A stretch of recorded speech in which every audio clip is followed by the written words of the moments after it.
नानक नाम चढ़ती कला तेरे बाणे सर्वदा भला। धन गुरु दर्शन गुरु दर्शन धन त्रिलोचन। धन त्रिलोचन। और जय माँ पाथरी वाले की। पहले कीर्तन से जुड़े हो आप। अब ये जो कीर्तन हो रहा है 1 घंटा 1.5 घंटा 2 घंटे से, ये किसी के बस की बात नहीं। वो करवाना वाला कोई और ही है। यहाँ तुम नहीं कर रहे थे यहाँ, कदे तुम सोचो भाई हमने कीर्तन कराया और हम बोल रहे हैं। कोई बोलने वाला और ही था यहाँ और कोई कीर्तन करने वाला भी और ही था वहाँ। और वो करके और इस माहौल को, इस घर के अंदर ऐसा माहौल बना गया। यहाँ जो है ना सब आत्माएं जो है ना परमात्मा की नजर आ रही है।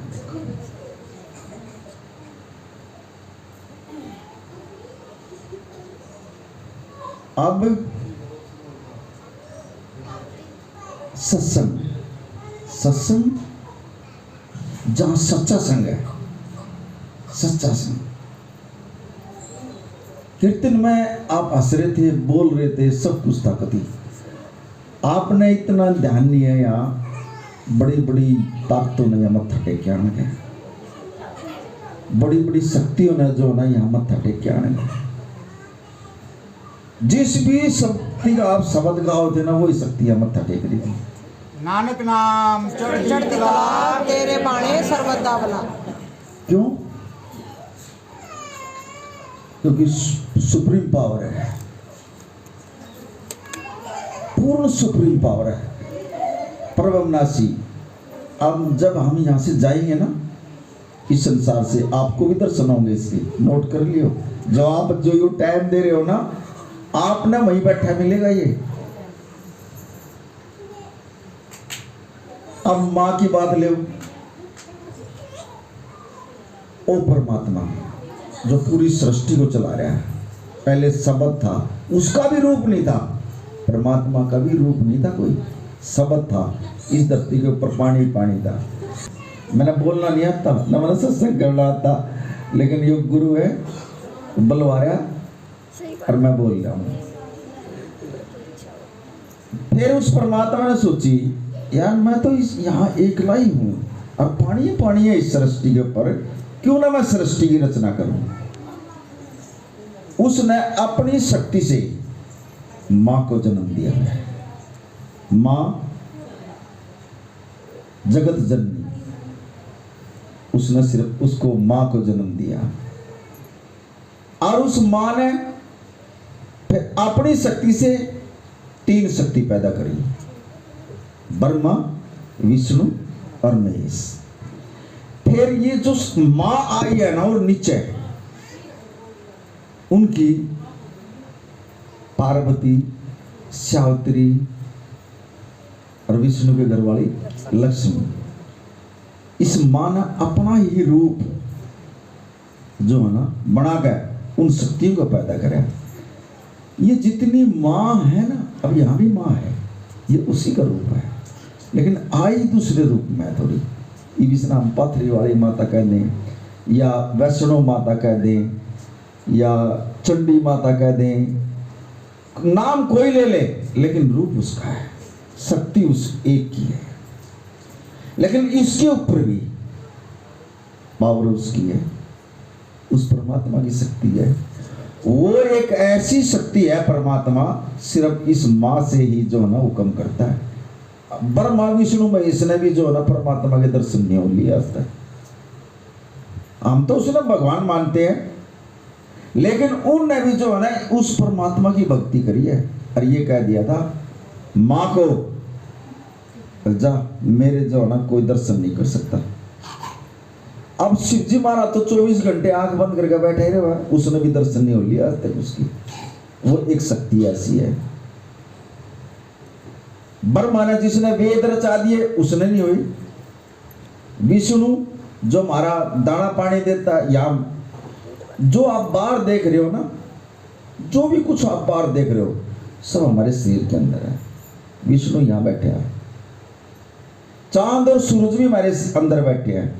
एक साइड में चांद है, एक में सूरज है, एक का रंग सफेद है और सूरज का रंग जो होना थोड़ा पीले रंग का है। 33 करोड़ देवी देवता ये हमारे शरीर में है। जब वो इस शरीर को बनाने वाला वही अंदर बैठा, फिर बाहर क्या होगा बताओ। जितनी भी शक्ति है वो सारी हमारे अंदर है, लेकिन कमी हमारी है क्योंकि हमने उन शक्तियों को जगाया नहीं। अब इस बहन जी ने थोड़ी मेहनत करी, कुछ पिछला कर्म था, इसका कोई पिछला कर्म था। अब जो ना माँ ने इसको दर्शन दे दिए। वैसे नहीं होते ये दर्शन, ये पिछले कर्मों के हिसाब से होते हैं। अब यहाँ आधे से ज्यादा जो ना परेशान बैठे हैं, दुखी बैठे हैं, टेंशन में बैठे हैं, किसी न किसी चीज का दुख है, किसी न किसी चीज का दुख है, किसी न किसी चीज का। डॉक्टर की दवाई लगनी बंद होगी यहाँ, लेकिन संतों और फकीरों की सोबत करने से उनके ऊपर रहमत और कृपा होती है। भाई चलो, भाई मीर सिंह होया, एक सच्ची साखी बता रहा हूं आपको, मैंने गुरु बता रहा है। शादी होगी, बच्चे हो गए, लड़के की शादी कर दी, लड़के का बहू आ गई। कुछ दिन के बाद बच्चा, बहू के पेट में बच्चा था। अब जब बच्चा होने लगा तो भाई मीर सिंह डॉक्टर का ले गया उसने, लड़के की बहू ने। अब जब डॉक्टर का लेकर गया, डॉक्टर कहने लगा मीर सिंह इसका ऑपरेशन होगा, ऑपरेशन के बगैर बच्चा नहीं होगा। बड़े ध्यान से सुनना, ये कर्मों के खेल है, कर्मों की बात बता रहे हैं हम। सत्संग में जो ज्ञान मिलता, अभी तो कीर्तन में मस्त थे, अभी ज्ञान देखो कर्मों का कैसे खेल होता है। अब भाई मीर सिंह कहने लगा डॉक्टर जी कितना पैसा लगेगा? बोला इतने लाख रुपए। अब एक ही लड़का कहने लगा जी करो इसका ऑपरेशन। ऑपरेशन कर दिया, बच्चा हो गया। कुछ दिन के बाद उस बहू की डेथ हो जाती है, जिसका ऑपरेशन करा था उस बहू की डेथ होगी। फिर वो बच्चा रह गया। 15-20 दिन के बाद है ना वो बच्चा भी गुजर गया। अब पैसा भी लुट गया, बहू भी गई और वो बच्चा भी गया, बर्बाद हो गया कतई। क्या करे, उसके कर्मों का लेख था। फिर उसने थोड़ी जमीन जो है ना, जमीन पे गहने रख के, और जब उसका ऑपरेशन जो करवाया था वो दे दिया। फिर उसने उस जमीन को बेच दिया, और बेच कर उस लड़के की जो है ना, अपने लड़के की जो है ना दोबारा शादी कर दी। कुछ नहीं रहा उसके पास। जब दोबारा शादी कर दी, अगरबत्ती लगा रखी है, दोबारा शादी कर दी, फिर बहू आ गई, फिर बच्चा पैदा हो गया पेट में, फिर वही पोजीशन पहले वाली। फिर डॉक्टर के पास ले गया, फिर डॉक्टर कहने लगा भाई इसका तो ऑपरेशन होगा। अब भाई मीर सिंह के पास तो कुछ है ही, किस चीज का ऑपरेशन करवाओगा जब उसके कोई पैसा नहीं, जमीन नहीं, एक सिर्फ घर है झुपड़ी बन सिर्फ सोने के लिए। कहने लगा भाई मेरे पास कुछ नहीं है डॉक्टर साहब, मेरे लड़के की बहू को जो है ना घर वापस भेज दो। अब कोई गुरमुख आ गया वहाँ, बहू घर आ गई, बच्चा पेट में, गुरमुख आ गया उनके पास। कहने लगा भैया क्या बात है, परेशान है? मुन्ना नो सुना, अब तेरी पहले लड़के की जो बहू थी वो बच्चे के केस में चली गई थी, अब फिर दूसरा केस ऐसा ही हो रहा है। यो बोले हाँ भैया ऐसा ही हो रहा है। नो बोला चल मेरे साथ चल। अब वो गुरमुख जो है ना गुरु के पास ले जाता उसको, अपने गुरु के पास ले जाता उसको, मीर सिंह को। और वो मीर सिंह जो है ना गुरु का सेवक था, हाथ जोड़ कर कहने लगा गुरु महाराज ये आपके पास जो है ना आया है और ये बहुत ज़्यादा दुखी है और इसके लड़के की बहू का बच्चा होने वाला है और इसके पास कोई पैसा नहीं है। गुरु महाराज आप कृपा कर दो, बहुत ज़्यादा। अब गुरु महाराज ने आंख बंद करके और ध्यान करके देखा और वाक्य में जो है इसके पिछले कर्मों के लेख में जो है ऐसा लिखा था। लेकिन वो जब आ ही गया, आज जब आप यहाँ आए हो ना, बहन जी ने तो मेहनत करी है लेकिन बुलाने वाला भी कोई इसके पीछे और था, कोई ताकत थी जिस घर में यह जावा थी ना, पीछे और ही काम कर रहा था। जब ये आत्माएं आने का बैठी हैं यहाँ पर, तो उसने गुरु महाराज ने देख कर ये कहा, कहने लगा जिस बच्चे का इस धरती के ऊपर आने का समय होगा ना, वो अपने आप आ जाएगा, तुम परेशान मत हो। देखो इतनी बात कही है गुरु महाराज ने। जब उसका समय आएगा ना, वो इस धरती पे माँ के गर्भ से जो ना अपने आप बाहर आ जाएगा वो। पहले इतनी बात कह दी। अब गुरु का जो सेवक था वो समझा था सारी बात तो ना, कहने लग गया उससे, भाई जा तेरा काम हो गया, मीर सिंह जा तेरा काम कर दिया गुरु ने। क्या करे भाई, अब वो तो मनमुख था, वो समझा नहीं गुरु की बात ना। कहने गुरु ने ये कह दिया जब इसका बच्चा होगा, जब इस धरती के ऊपर ये बच्चा आएगा तो कुछ नहीं होगा इसका, जा दे दिया देवता आशीर्वाद। बोला अच्छा अब कहाँ? अब भाई मीर सिंह और वो सेवक घर आए तो देख बच्चा रोने लग गया। इतना आए तो इतना बच्चा पैदा हो लिया और वो बच्चा छोटा बच्चा जो है ना वो रोने लग गया। अब मीर सिंह ने पूछा भाई ये कौन रो रहा? कहने लगा ये वही तो बच्चा है जो अभी आया धरती के ऊपर। नो बोला रे गुरु महाराज, नो बोला ऐसे कैसे हो गया भाई ये? नो बोला यहाँ तो दाई माई की भी जरूरत नहीं पड़ी, हमने दाई माई की भी जरूरत नहीं पड़ी, अपने आप बच्चा जो है पैदा कर दिया परमात्मा ने, और किसी डॉक्टर के पास नहीं गई और घर ही बच्चा। संतों के वचनों में होता जो कुछ होता है, वचन दे दिया जा, जब धरती के ऊपर आएगा ना समय हो जाएगा, जब आ जाएगा कोई दवाई की भी जरूरत नहीं है। और ना लुट कर बैठा था। उसी दिन से गुरु के चरणों में नौछावर हो गया। ये गुरुओं की कृपा होती है, जो वचन दे दिया सत वचन। और आपको भी कह रहा हूं मैं, सुन लो। यह बहन जी कृष्णा यहां बैठती है, अगर इसके मुख से कोई बात निकल जाए ना, उसको वैसी मत समझना, अमल करना उस बात के ऊपर बड़े ध्यान से। या नहीं बोल लगी और नया बोलती, ताकत और काम करती है। सारा जग खावर सो है। और देखिए ये परमात्मा पता क्या कहा है, दर्शन नीच।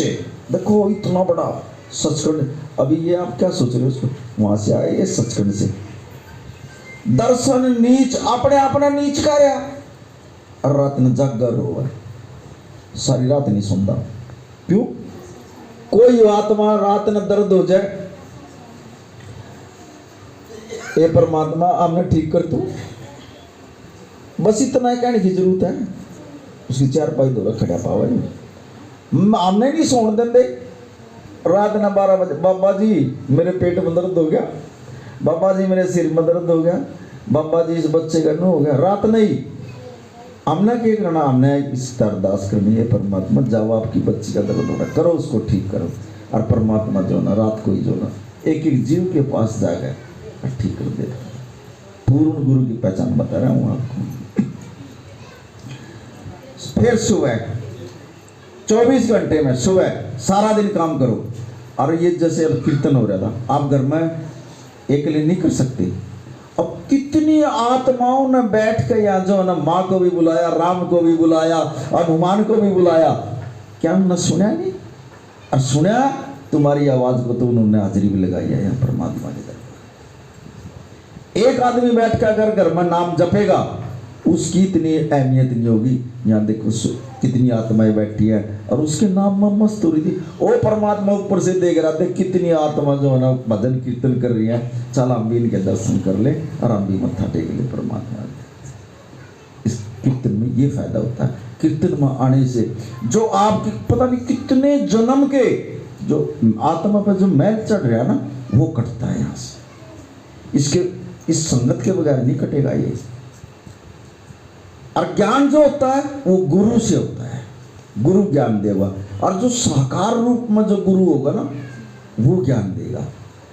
निराकार तो परमात्मा तो निराकार है, उसका कोई रूप नहीं और ना किसी ने देखा। लेकिन जो साकार गुरु रूप में, और गुरु और भगवान सिर्फ एक ही होता है, अलग अलग नहीं होता। तीन लोक नौखंड में गुरु से बड़ा ना कोई, और करता करे ना कर सके गुरु को ऐसा हुआ है। आपके लेख लिख कर भेजा उस परमात्मा ने, आपके किस्मत में ना बच्चा नहीं है, उसने लिख दिया जा तेरी किस्मत में बच्चा ही नहीं है। कति लाल स्याही से निशान कर दिया उसने, बच्चा नहीं है तेरी किस्मत में जा। अब दर दर की ठोकर खा रही है, मडी मसानी जावा किसी भगत दौरा जावा, लेकिन जिंगा भी जावा नु का बच्चा है ही नहीं। लेकिन जब किसी पूर्ण महात्मा संत की शरण में जावा ना, उस परमात्मा के लेख को भी काट कर और जो है ना संत जो है ना अपनी वो कर देगा, अपनी कृपा से जो ना वरदान दे देगा, जा होएगा तेरा बच्चा। और जो उसने लिख दिया एक राजा का एक लड़का था, एक ही लड़का, और वो गलत रास्ते पर चल पड़े, नशा पता करने लग गया। हमारे बच्चे भी करते हैं। और वो नशे पर बहन जी बोलो ना कति, जिसने जो कुछ कर्म करना ना वो करेगा, उनके भाग में नहीं है। आए और बोल गया ये आध्यात्मिक लाइन है, उसमें की पता कोई के कह दिया करा, लेकिन ये हमारा कर्म नहीं है। हमने सुनकर आगे न बढ़ना। मैं बहन जी से भी कह के जाऊंगा, कोई कुछ भी कहता रहो तेने पीछे ना नहीं लगाना, आगे न बढ़ना। बस ये लाइन ऐसी है क्योंकि ये हम यहाँ सारे कृष्णावासी बैठे हैं। अगर किसी का काम तो हो गया तो कृष्णा बहन जी ठीक, और ना होया तो कुछ नहीं, सब फंड कर रही है। ऐसे बोलने वाले भी यहाँ होंगे यहाँ, लेकिन सुनना नहीं, अपना जो है ना मन और चित्त यहाँ रखना आपने। बस फालतू किसी की तरफ नहीं सुनना आपने, सिर्फ एक जगह अपना ध्यान टिका कर रखना। बाकी अपने आप परमात्मा अपने आप कर लेगी वो कंट्रोल में। कहने वाले ना कहना और बोलने वाले ना बोलना ही है, लेकिन लखाना नहीं है पीछे ने, आगे न बढ़ना आपने। बस जिस लाइन पर आप चल रहे हो ना चले रहो, कोई दिक्कत नहीं इसमें, बढ़िया। अब उसका एक ही बच्चा, और वो नशे की लत में पड़ गया, फिर वो चोरी की लत में पड़ गया। और जब वो चोरी करने लगा तो एक गुरु की संगत आई थी, और उसमें काफी संगत थी। और वो लड़का गली घर से बाहर निकल गया और गली में खड़ा था, और उसमें सोची अरे ये तो संगत जानना नहीं गुरु की, अरे इनके पास तो माल होगा भाई। अब वो बच्चा जो है ना उस संगत में मिल गया जाकर, अब संगत में मिल गया। अब जोर से गांव में संगत घुसा है, उन्हें तो फिर संगत मिल ली और आ गए। इतना गुरु के दरबार तक गई, इतना पूरी संगत होगी। और वो लड़का सोच रहा हाँ इनके पास तो पैसे भी हैं, माल भी है, चल अब नहीं मेरा मौका लग रहा था, वहां जाकर तो लगेगा। चला गया बच्चा, मेरा लड़का है। अब जब गुरु के दरबार में चला गया, बच्चा सोच रहा यार सारे पैसे ले रहे हैं और मेरा ही मौका नहीं लग गया पैसे निकालने का, किसकी जेब काटूं या मैं यहाँ, सोच रहा बार बार। लेकिन उसके पीछे भी तो जिसके घर में वो गए हैं वो पीछे काम कर रहा, उस बच्चे के पीछे देख रहा, वो नजर कर रहा अगर ये बच्चा जेब काटेगा या किसी की, लेकिन वो काटने नहीं दे रहा। जिसके घर न जावा फिर अरे कदे कोई देख ना ले, मेरे कदे कोई देख ना ले। गुरु महाराज देख रहे हैं, पिछले का न देख रहे, उनका जो सूक्ष्म शरीर था वो देख रहा। अब ये बच्चा जो है ना जेब कतरू गया, और ये आ गया यहाँ सत्संग में।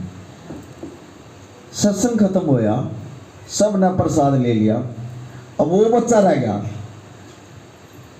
अब वो जब महाराज जी के सामने गया ना वो बच्चा, अब वो बच्चा हंसने लग गया और गुरु भी हंसने लग गया। कहने लगा पुत्र क्या बात है, कैसे हंस रहा तू, कुछ हाथ पर लग गया तेरे नहीं लगा? क्योंकि गुरु तो अंतर्यामी होता तो समझ गया। कहने लगा गुरु महाराज जी क्या गुरु महाराज ने उससे पूछ लिया भाई तू क्या क्या काम करता है?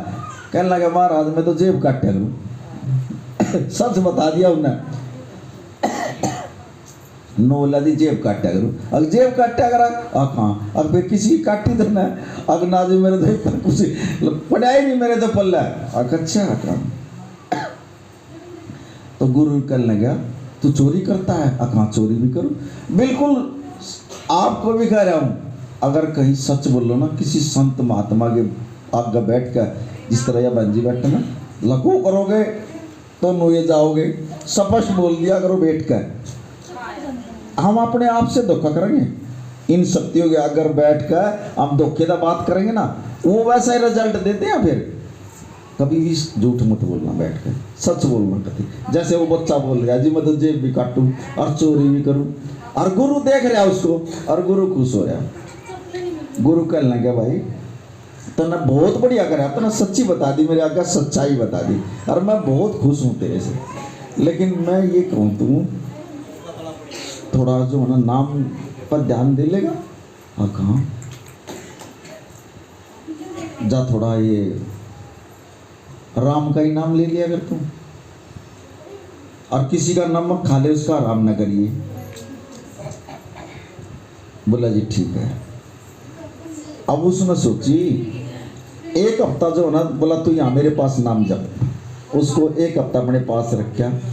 अब वो एक हफ्ते के बाद कहने लगा गुरु महाराज जाऊं? जाएगा कहाँ? अरे जा। अब वो घर गया तो जो है ना सुबह उठे और नहावा धोवा और नाम जपने लग गया। अब घर के कहने लगे यार ये तो अच्छा बदल गया, ये तो चोरी करने वाला था, नशा करने वाला था, और इसका नशा भी छूट गया और चोरी भी छूट गई, ये तो अच्छा बदल गया। फिर उसने सोची यार मैं तो गुरु ने इसी लाइन में डाल दिया, अब मैं चोरी भी छूट गई मेरी। अब उसके दिमाग में आ गई तू राजा के घर चोरी कर।